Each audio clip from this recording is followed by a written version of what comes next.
Well, we've actually had some pretty big reshuffles quite recently in both the State Council Information Office and also the Cyberspace Administration of China. So some of the aspect here of the fallout, let's say, in what we're seeing in the share prices could be attributed to some of this, the rejigging, let's say, in some power politics going on out of Beijing.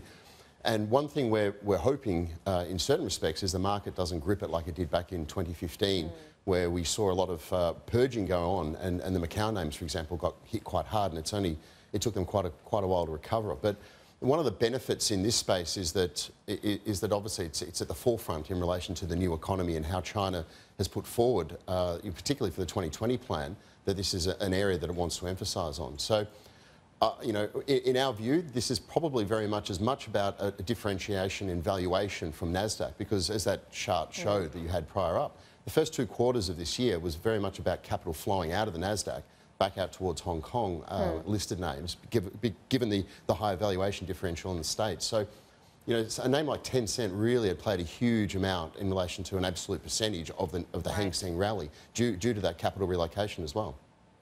Yeah, and one question many investors have when it comes to what is ahead for the stock price is just how real the risk is going to be for gaming revenue, because gaming revenue is significant for Tencent. Despite all their other activities, I believe it makes up some 40% of revenues here. So bottom line, based on what you're telling me about the regulatory landscape, do you think there could be more hurdles ahead? Well, I mean, again, in perspective, from a historic point of view, we've been here since 99, 2000, and back in those days, I mean, the Shanghai A wasn't covered until 2006 on this network. So you had PLA vans rocking around and taking physical PCs out of internet cafes. So I think it's more about the aspect that there's been a reform process. You've had a massive increase in technology advances.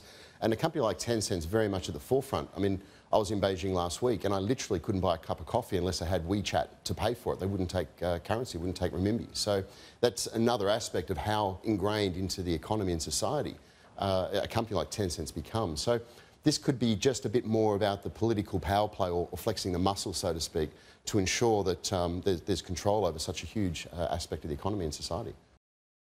Hey everybody, it's Hadley Gamble from our new CNBC Middle East Bureau in Abu Dhabi. Thanks for stopping by. Now to watch more, you can try one of the videos that just popped up on your screen. And don't forget to subscribe.